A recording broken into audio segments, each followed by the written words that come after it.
So now we move on to the next topic, which is the resume.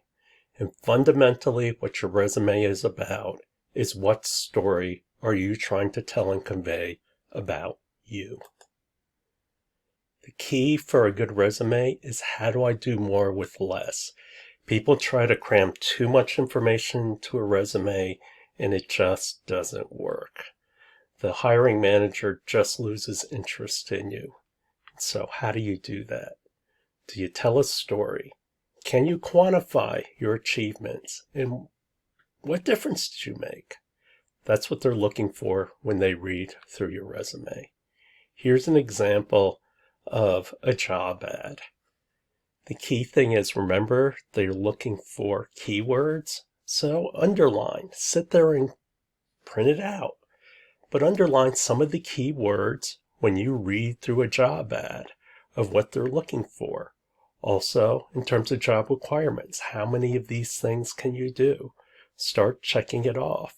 This is one thing that's very difficult about hiring someone. Nobody checks off all the boxes. So it's your challenge to explain to them what you're going to do about the boxes that aren't challenged. And you can't put in everything, so you have to prioritize based on those conditions what's important.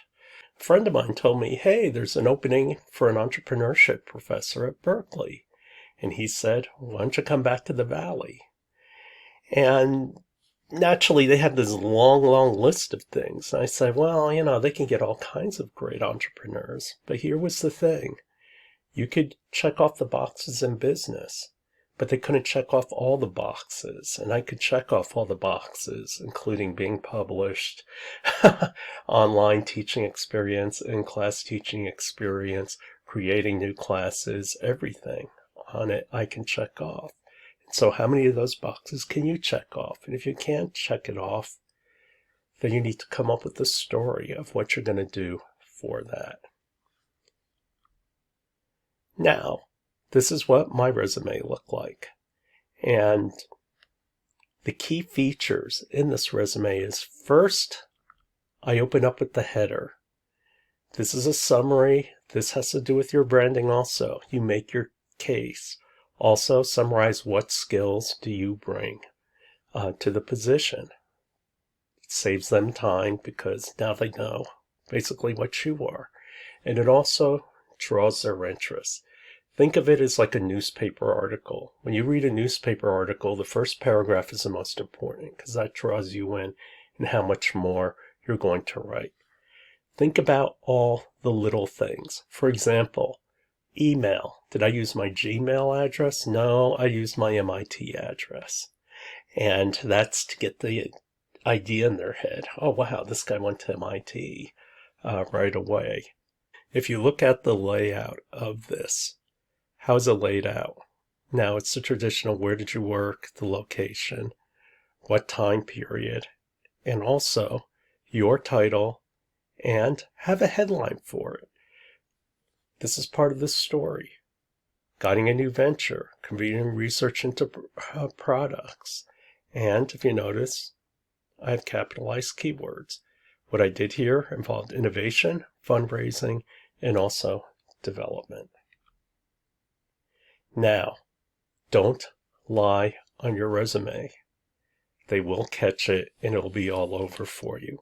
Not only that, but the world's a small place. Somebody's going to talk to somebody else about it. Omission, on the other hand, is not necessarily lying.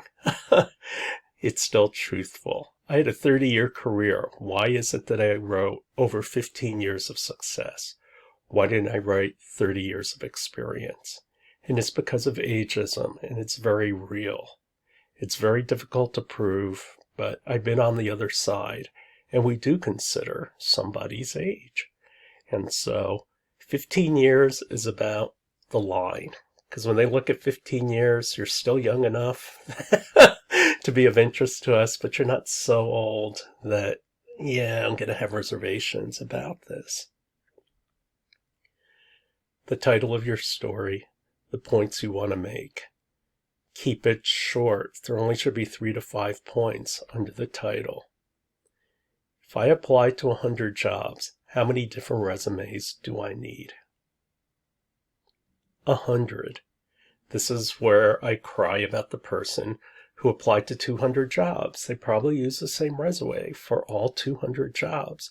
No, you have to tailor every resume to every job. Every resume should be different, unless the jobs are identical, and no two jobs are identical. There's always differences. Present your work like economists. What do economists do? They think about a story. What story do you want your resume to tell? Pictures. Pictures have visual impact, and then you have to support those pictures with data, and so it's about numbers. And naturally on a resume you can't put pictures, but when you go talk to people, think of it in those terms. There are a couple of other things I'd like to add, and these actually make a big difference. Don't use fonts with fillets or serifs, and that's what these things are. And the reason why is it's messier to read. Visually, it's harder to read. And so when you take the serifs out, your lettering becomes much clearer. And especially in presentation, don't do that. How do they interface with your resume? And also, what experience are you giving? For example, let's look at the difference between these. See these different fonts? See the different effect it has? And so as you can see, the one without serifs is just clean and easier to read. They have to read a lot of these things. And when I see cutesy resumes, it's really irritating. Once you've told the story about yourself, now, if they buy into your story, you need to make a case of why you should hire me. And that's what the cover letter is, and that's what we'll be talking about in the next lecture.